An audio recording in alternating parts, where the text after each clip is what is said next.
Orutindo rushangwa hango utera kumanywa nka Liberation Road eri kutandikira akazwe kaza Kyegegwa ikagumiza mu district ya Kibaro muri Bunyoro kandi no buringwa bwa kilometero 220.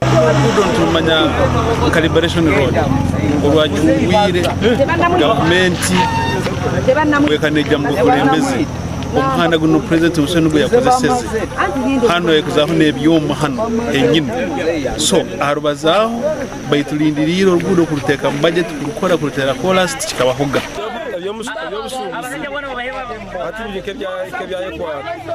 abo kuba Kibare Kyegegwa mu by'ubushubuzi tujye kintu kimwe abakibani bihane bihinga byabo nabiguza hatawuni yitaha kamizimu batwacha iguma ngo twara hapo yo mutawuni umwe ni twatune bitwinu ya tukunali yakabeye twitwara Kibare ekiruma isakwa hana Rutinda tuneti turara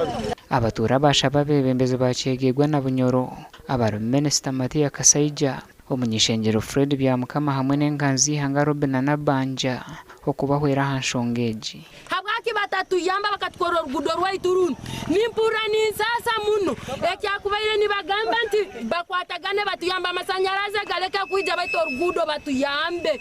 abantu bafira rugudo hanu tujwahiri abayunrani bajani bakora rugudo gadibengari obusasi bwenyine abayunura rugudo waitu bakarunagiriza tibakurukora ijwere hali motoke katera abasajja bafanente bamara kufa akagudo kamekora kuri acyamire hano ekisaru cyakadoboka myundi kesatu obena runo rwa Hairwaro hapuyo Muziizi ecyekere Muziizi bwecwekere kabebembe zitwa ba district tumazire kumanyisa Yunora Food Patrol kandi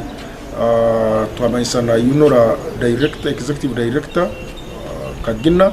bamazire kusindika staff already kiro cyajya bakayija twaganiraho na manager wa Yunora hawitagiri ya Food Patrol hasumu kandi yatugira ngo Orutindo rwakingwa atsaha zino buire kumuhurira abantu nibagambira buire bwebigezo abana bali mbigezo saha zino busaho umwana acyagaruka kurosinga kuruga hano kugenda hari kuraki kusoma. We condoned the public from accessing it using a warning tape. Then we went to the radio station, this Brighton Kyegegwa, put radio announcements to inform the public about that incident so that they can use alternative routes. Gashakwa Philip Murangira.